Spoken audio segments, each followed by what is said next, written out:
Selamat malam Bapak Ibu. Mohon maaf, hari ini saya mengajak Bapak Ibu ikut dalam kegiatan saya, yaitu tentang diseminasi kegiatan saya di CGP ya, CGP.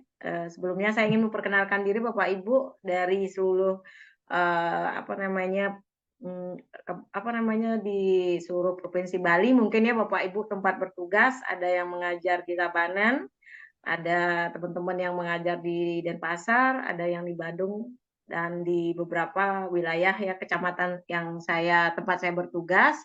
Terima kasih sudah ikut adil ya berkontribusi dalam kegiatan diseminasi yang saya ingin ajak berbagi Bapak Ibu di malam ini.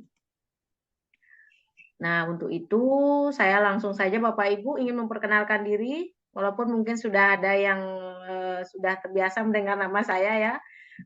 Saya calon guru penggerak Angkatan 6 Kabupaten Tabanan, yaitu Niputu Novi Ekawati. Saya bertugas di SD Negeri 1 Kuwum Bapak Ibu. Kemudian pada kesempatan hari ini saya akan sedikit memberikan informasi atau pengetahuan saya atau sesuatu yang saya dapatkan di CGP ya, karena aksi nyata yang ingin saya berikan ke Bapak Ibu pada malam ini untuk mengingat kembali apa yang sudah Bapak Ibu laksanakan mungkin dalam kegiatan sehari-hari sebagai pengajar, kemudian dalam kegiatan sehari-hari di sekolah ya. Nah, untuk itu saya berharap dengan diseminasi yang saya lakukan ini dapat bermanfaat untuk Bapak Ibu. Seperti itu. Nah, sebelumnya saya ingin menghaturkan panganjali umat. Om Swastiastu. Assalamualaikum warahmatullahi wabarakatuh. Salam sejahtera untuk kita semua. Namo Buddhaya, salam kebajikan, rahayu. Oke, Bapak Ibu, saya akan memulai ya sedikit kegiatan berbagi saya pada malam ini. Nah, saya ingin bertanya nih Bapak Ibu, banyak sekali pertanyaan saya ke Bapak Ibu. Nah, di sini saya ingin berbagi terkait program pendidikan guru penggerak di modul 1.4, yaitu tentang budaya positif. Nah, apa sih itu budaya positif Bapak Ibu? Oke, kita akan belajar ya 20 menit ke depan. Nah, saya ingin bertanya nih Bapak Ibu, kembali bertanya kepada Bapak Ibu tentang sesuatu yang mungkin ini hal-hal yang berbau sudah biasa ya, yang sudah Bapak Ibu lakukan di sekolah, di kelas ya saat pembelajaran atau di luar pembelajaran. Yang pertama nih, saya ingin tanya nih, silahkan ya Bapak Ibu memberikan pendapatnya. Apakah anak didik Anda sudah disiplin Bapak Ibu? Silahkan. Siapa nih yang mau ingin memberikan sedikit pengalamannya? Kira-kira anak didik Anda sudah disiplin apa belum ya? Ayo Bapak Ibu, berikan saya sedikit pengalamannya ya. Mungkin dari... Mungkin saya deh Bu. Silakan Bu Widna, silakan.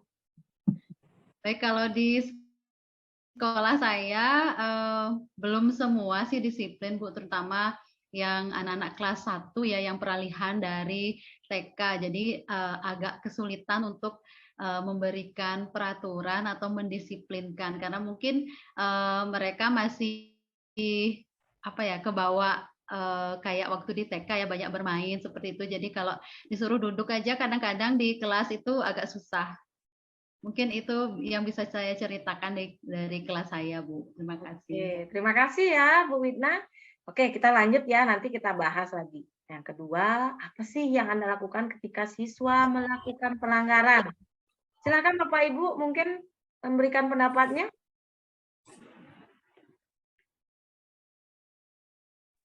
Izin Bu, saya Bu Juni ingin menanggapi. Oke, silakan Bu Juniari. Ya, ketika saya mengajar di kelas, ketika anak-anak meribut soalnya tidak tertib, saya mundurnya ke depan untuk menjawab satu pertanyaan. Saya berikan dia soal dan berikan dia nasihat. Kalau anak-anak ribut saat jam pelajaran itu dapat mengganggu konsentrasi teman yang lain. Oke, terima kasih Bu Juniari. Terima kasih nggih. Nah, Oke. selanjutnya Bapak Ibu, ada lagi satu pertanyaan pematik saya nih. Apakah dengan memberi hukuman anak didik Anda akan menjadi lebih baik? Silakan. Silakan Bapak Ibu memberikan pendapatnya. Mungkin dari saya, Bu Novi. Oke, silakan Bu Ni. Iya, mungkin kalau memberi hukuman pada anak didik itu belum apa ya, kurang tepat mungkin menurut saya. Jadi kalau anak melakukan pelanggaran, kita cari tahu dulu apa yang mengakibatkan anak didik tersebut melakukan pelanggaran tersebut atau tidak disiplin. Kita cari dulu apa yang menjadi penyebabnya. Mungkin mereka ada masalah di rumah ataupun dengan teman-temannya, mungkin diingatkan dulu sebelum kita bertindak yang lebih lanjut terhadap memberi hukuman seperti Nike menurut Tiang. Terima kasih. Oke, terima kasih Bu Ni. Nah, dari apa yang disampaikan tadi beberapa teman Ibu guru nih, dari pengalamannya, apa yang sudah pernah dilakukan, kita selalu sering mengingat ya, disiplin. Nah, sebagai seorang guru kita perlu disiplin. Sekarang sebagai seorang siswa ya, apalagi di kelas, disiplin yang paling gini ya, yang paling sederhana, misalnya disiplin tentang membuat PR, kemudian disiplin ketika datang ya ke sekolah, jam berapa harus datang, kemudian bagaimana berpakaian ya, dari disiplin yang paling sederhana kita ajarkan ke siswa. Nah, apa sih yang dilakukan ketika siswa melakukan pelanggaran? Apakah kita boleh menghukumnya, Bapak Ibu? Oke, kita akan lihat sekarang ya di slide saya. Kita akan kembali melihat apa sih itu disiplin. Disiplin Bapak Ibu adalah ketaatan atau kepatuhan kepada peraturan, tata tertib dan sebagainya. Nah, seperti misalnya ketika siswa membawa buku pelajaran sesuai dengan jadwalnya. Nah, itu termasuk disiplin yang paling sederhana ya yang kita terapkan di kelas. Kemudian tepat waktu datang ke sekolah sebelum bel pelajaran dimulai. Kemudian disiplin gini apa namanya? Melaksanakan tugas proyek misalnya yang biasa kita lakukan sekarang ya, itu termasuk disiplin yang dari diri sendiri anak-anak. Nah, bagaimana kita menerapkan disiplin itu agar benar-benar dipahami oleh siswa? Nah, mari kita tanyakan ke diri sendiri ya Bapak Ibu, bagaimana kita berperilaku? Mengapa kita melakukan segala sesuatu? Apakah kita melakukan sesuatu karena adanya dorongan dari lingkungan atau dorongan dari orang lain? Nah, terkadang kita melakukan sesuatu itu karena kita menghindari rasa sakit atau ketidaknyamanan. Terkadang kita juga melakukan sesuatu untuk mendapatkan apa yang kita mau. Pertanyaannya, pernahkah Anda melakukan sesuatu untuk mendapat senyuman atau pujian dari orang lain? Untuk mendapat hadiah kah? Atau untuk mendapatkan uang? Apalagi kira-kira alasan orang melakukan sesuatu. Mungkin ada satu ya, Bapak Ibu di sini memberikan pendapatnya. Ketika ada reward-nya, atau ingin suatu pujian, atau bagaimana kita melakukan sesuatu. Ayo, Bapak Ibu, berikan saya pendapatnya. Selamat malam Ibu. Oke, selamat Tiang malam. Messi. Oke, silakan Bu Messi. Ya, izin ikut berdiskusi ya tentang pertanyaan tadi. Jadi, pernahkah Anda melakukan sesuatu untuk mendapat senyuman atau pujian dari orang lain? Kalau Tiang ya, secara pribadi, sesuai pengalaman saya gitu. Jadi contohnya ya, saya ingin mendapatkan sesuatu gitu, mendapatkan uang. Jadi saya melakukan, contohnya ya, dikasih tahu sama orang tua pas saya kecil gitu ya, nyapu dulu, bersih-bersih, nanti ibu kasih uang atau kasih hadiah apa gitu. Jadi pernahlah saya melakukan sesuatu untuk mendapatkan reward yang mau dikasih sama orang tua. Seperti itu Ibu, terima kasih. Oke, terima kasih Bu Messi. Nah, mungkin hal seperti itu sudah lumrah ya, sudah menjadi apa ya namanya habit kita dari kecil ya sampai hari ini. Nah, perlu nggak seperti itu sih Bapak Ibu? Oke, kita akan mengaitkannya dengan apa yang sudah ya diajarkan atau sudah dilaksanakan oleh beliau, yaitu Ki Hajar Dewantara menyatakan bahwa di mana ada kemerdekaan, disitulah harus ada disiplin yang kuat. Sungguh pun disiplin itu bersifat self-disiplin, yaitu kita sendiri yang mewajibkan kita dengan sekeras-kerasnya, tetapi itu sama saja. Sebab jikalau kita tidak cakap melakukan self-disiplin, wajiblah penguasa lain mendisiplinkan diri kita. Dan peraturan demikian itulah harus ada di dalam suasana yang merdeka. Bapak Ibu, seperti yang sudah saya sampaikan ya Bapak Ibu, ketika saya mungkin mengajar ya di web, kemudian yang sering sharing dengan teman-teman di sekolah dan teman-teman di kecamatan sering berbagi terkait dengan apa sih perlunya hukuman kah, perlunya disiplin kepada siswa kita. Kita menjadi role model dulu. Sudahkah kita disiplin dengan diri kita sebelum kita melaksanakan apa yang namanya disiplin kepada anak-anak kita? Itu yang perlu kita ingat. Kemudian perlukah orang lain mendisiplinkan kita? Perlu. Contoh misalnya ketika kita berada di jalan raya misalnya, ketika kita tidak membawa STNK, ketika kita tidak membawa helm, ada yang mendisiplinkan kita, yaitu Pak Polisi. Itu salah satu bentuk bahwa orang lain yang bisa mendisiplinkan kita. Itu yang dimaksud oleh Ki Hajar Dewantara, pernyataan dari Ki Hajar Dewantara. Walaupun di mana ada kemerdekaan, disitulah harus ada disiplin. Kita sebagai warga negara yang baik, warga negara yang benar-benar memahami apa itu aturan, di sanalah disiplin itu perlu ditegakkan, Bapak Ibu. Nah, di sini ada teori ya, dari salah satu ahlinya, yaitu Dean Gossen, dalam bukunya Restructuring School Discipline menyatakan ada 3 motivasi perilaku manusia. Yang pertama, untuk menghindari ketidaknyamanan atau hukuman. Yang kedua, untuk mendapatkan imbalan atau penghargaan dari orang lain. Dan yang ketiga, yaitu untuk menjadi orang yang mereka inginkan dan menghargai diri sendiri dengan nilai-nilai yang mereka percaya, Bapak Ibu. Seperti itu pernyataan dari Dean Gossen-nya. Kemudian, sekarang saya punya pertanyaan pemateri untuk Bapak Ibu nih. Pertama, mengapa sih kita memiliki peraturan tentang penggunaan helm pada saat mengendarai kendaraan roda 2 atau motor? Nah, yang kedua, ini kemungkinan jawaban Anda ya, seperti yang saya sampaikan tadi.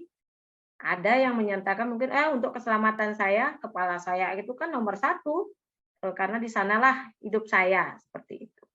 Nah, yang kedua, mengapa kita memiliki peraturan tentang penggunaan masker dan mencuci tangan setiap saat? Nah, banyak sekali kemungkinan jawaban Anda mungkin ya untuk kesehatan atau keselamatan. Nah, itu yang saya secara umum ya jawaban-jawaban, walaupun mungkin di benak Anda itu tidak hanya kesehatan, saya biar cantik kelihatan ya ketika saya menggunakan masker. Supaya saya kelihatan trendy sesuai dengan baju warna saya. Mungkin ada hal-hal seperti itu di dalam pikiran Anda ya. Nah, sekarang kembali kita lihat ya. Apa sih peraturan itu? Ada nggak yang kita langgar ketika aturan itu diberikan itu? Mungkin dari Bapak Ibu 1 orang atau 2 orang yang memberi tanggapan ya terkait pertanyaan pemateri saya yang nomor 1 dan nomor 2. Ayo Bapak Ibu, mungkin dari Ibu. Oke, silakan. Bu. Oke, silakan Bu Ketut Ani. Mungkin dari Bu Ketut Ani ya memberikan tanggapannya. Bu Ketut Kabeani.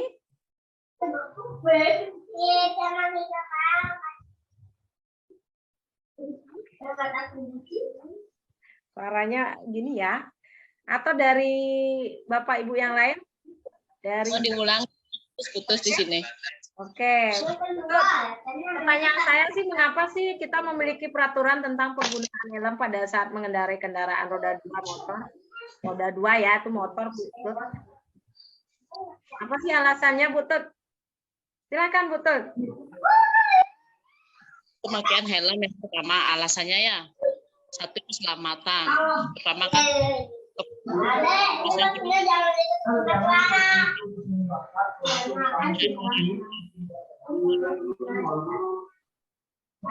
Kalau Hela kan atribut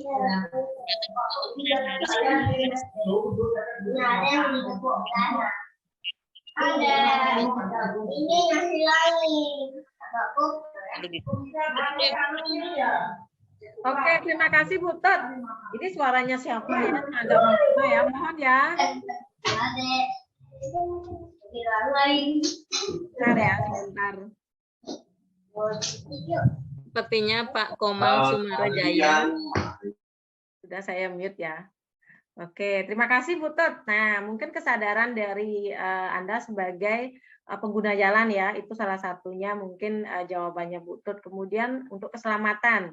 Nah, yang kedua mungkin dari Bapak Ibu yang lain lagi satu saya ingin tahu apa sih alasannya tentang penggunaan masker dan mencuci tangan setiap saat itu, apakah ada hal yang lainnya mungkin?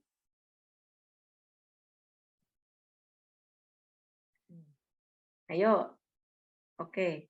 Bapak Ibu mungkin sudah jawabannya seperti ini ya, tetap untuk kesehatan dan atau keselamatan atau untuk mempercantik atau memperindah wajah Anda ya ketika menggunakan masker. Ini baru kemungkinan dari saya. Jadi Bapak Ibu, nilai-nilai keselamatan atau kesehatan inilah yang kita sebut sebagai suatu keyakinan. Sama halnya dengan kita di kelas ya, sekarang tidak lagi menggunakan yang namanya kesepakatan kelas, tetapi kesepakatan kelas itu sudah naik level Bapak Ibu. Seperti halnya di taksonomi Bloom ya, dari level C1 kita ke level C6 sekarang, yaitu tentang keyakinan. Nah, bagaimana kita meyakinkan siswa kita bahwa konsekuensi yang mereka dapatkan ketika melakukan sesuatu itu akan berpengaruh terhadap dirinya sendiri, orang lain maupun orang yang di sekitarnya. Nah, ya apa sih itu keyakinan Bapak Ibu? Yaitu nilai-nilai kebajikan universal yang disepakati secara tersirat dan tersurat, lepas dari latar belakang suku, negara, bahasa maupun agama, seperti yang sudah disampaikan sebelumnya pada pembelajaran pembelajaran saya di CGP, yaitu tentang nilai-nilai kebajikan, bahwa menekankan pada keyakinan seseorang akan lebih memotivasi seorang dari dalam.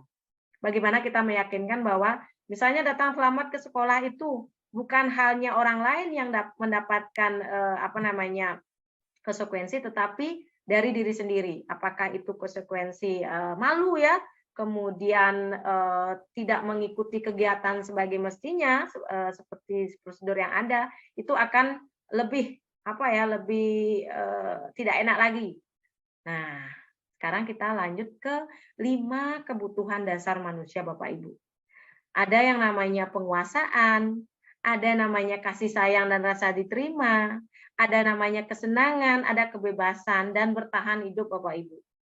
Coba perhatikan, ketika kita misalnya ada penguasaan diri ya, bahwa saya ini cantik, saya ini adalah orang yang cerdas, saya ini adalah orang tua yang sangat hebat, itu bisa kita menjadi rasa di dalam diri sendiri ya. Kemudian menikmati kesenangan, apa yang kita inginkan di dunia ini? Ujung-ujungnya pasti kesenangan, walaupun mungkin kesenangan itu sangat sederhana ya. Misalnya nonton televisi ya, di hari Minggu, di pagi hari, dengan kaki selonjoran, kemudian di samping ditemani oleh nasi bubuh misalnya, atau jajah Bali misalnya didampingi kopi, itu mungkin salah satu kesenangan Bapak Ibu ya, itu salah satu kesenangan. Kemudian ada kebebasan, di mana kita diberikan kebebasan untuk bekerja, kebebasan untuk melakukan hal-hal yang memang kita senangi, ataupun kebebasan melakukan sesuatu. Nah, di dalam pembelajaran misalnya guru sekarang kan diberi kebebasan bagaimana benar-benar kita mengetahui bagaimana kebutuhan siswa kita, dan kita memberikan kebebasan kepada siswa kita. Apa yang dia sukai, seperti apa metode belajar yang mereka inginkan, seperti apa pembelajaran itu dapat mempertajam pemahaman mereka. Itu kita diberikan kebebasan sebagai guru, dan siswa kita juga berikan kebebasan.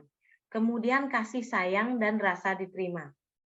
Ingat Bapak Ibu, ketika kita mengajar itu tidak ada yang namanya siswa mendapat pembulian. Kita benar-benar merangkul siswa, apakah siswa itu agak kurang dalam kognitifnya, apakah siswa itu hiperaktif, dan sebagainya. Di sanalah kita sebagai guru benar-benar memberikan kasih sayang atau rangkulan kepada mereka. Nah, kemudian yang terakhir itu bertahan hidup. Bagaimana kita bertahan hidup? Yaitu dengan menghasilkan sesuatu, yaitu menghasilkan uang, kemudian menghasilkan sesuatu yang bermanfaat untuk hidup kita dan untuk orang lain, Bapak Ibu. Nah, sekarang kita belajar tentang ada 5 posisi kontrol guru Bapak Ibu. Mungkin Bapak Ibu sudah biasa lakukan di sekolah maupun di pembelajarannya ya. Ada yang namanya penghukum, kemudian ada yang namanya pembuat orang merasa bersalah, kemudian ada teman, kemudian monitor atau pemantau, dan posisi manajer. Kita akan bicara tentang penghukum ya. Biasanya kita di kelas misalnya melihat salah satu anak kita misalnya melakukan kesalahan, langsung kita berikan hukuman kepada mereka. Nah, itu gurunya memberikan hukuman secara langsung atau konsekuensi yang dia lakukan. Nah, pantaskah di zaman sekarang guru itu memberikan hukuman? Seperti yang tadi saya sampaikan bahwa zaman sekarang itu jangan sampai yang ada namanya hukuman.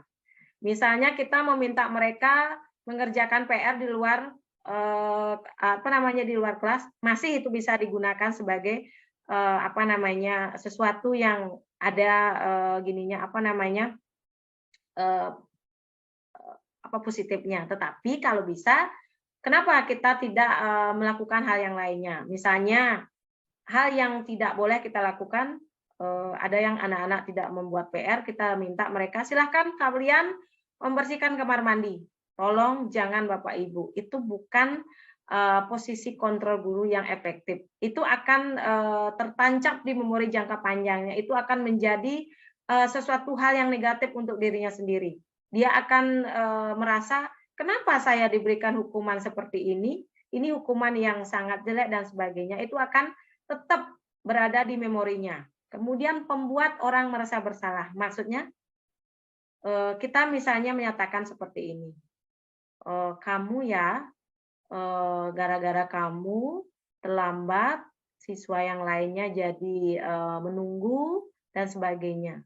Atau misalnya satu orang yang tidak membawa tugas dalam proyek, misalnya dalam kelompok, misalnya anak-anak mengucilkan salah satu kelompok, kemudian kenapa kamu seperti itu tidak membawa alat-alat proyek? Kan teman-teman yang lainnya tidak bisa melakukan kegiatan yang lain. Nah, itu salah satu posisi kontrol itu membuat orang merasa bersalah. Kamu salah nggak dengan perbuatan kamu seperti tadi? Itu salah satu yang disebut dengan pembuat orang merasa bersalah.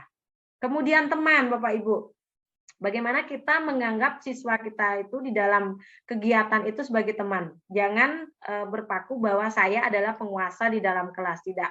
Walaupun Anda seorang artis ya di dalam kelas, tetapi setidaknya Anda berada di dunia mereka, bukan anak-anak berada di dunia Bapak Ibu gurunya. Karena jadilah guru yang menyenangkan, jadilah guru yang benar-benar terjun ya. Misalnya anak-anak dalam ruang lingkupnya senang melakukan kegiatan TikTok misalnya, Anda ikut di dalam ruang itu. Dalam artian menggunakan pembelajaran dengan sesuatu yang menyenangkan atau yang sedang diingat atau disenangi oleh siswa kalian. Nah, di sini sebagai pemantau Bapak Ibu, kita memantau atau memonitor bagaimana kegiatan siswa kita, apa yang dia lakukan di kelas, kemudian apakah dia melakukan kesalahan-kesalahan atau bagaimana, kita sebagai monitor Bapak Ibu. Kita tidak boleh menghukum, membuat orang merasa bersalah, tetapi menjadi pemantau. Nah, posisi yang terakhir Bapak Ibu, manajer.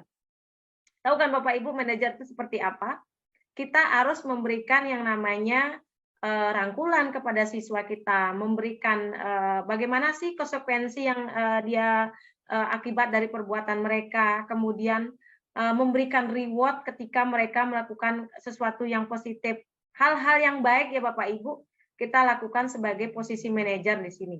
Kita yang mengelola keadaan kelas, bagaimana kita mengetahui karakter atau gaya belajar mereka. Itu disinilah posisi manajer. Jadi Bapak Ibu harus benar-benar memahami gaya belajarnya, karakter siswanya, dan sebagainya. Seperti itu Bapak Ibu. Nah, sudah saya lakukan. Kemudian kita lanjut. Nah, restitusi ya. Terakhir Niki adalah proses menciptakan kondisi bagi murid untuk memperbaiki kesalahan mereka sehingga mereka bisa kembali pada kelompok mereka dengan karakter yang lebih kuat. Nah, ketika anak-anak merasa melakukan kesalahan ya, kita sebagai gurunya tetap memberikan mereka rangkulan seperti ini Bapak Ibu. Nah, apakah kamu tadi melakukan kesalahan?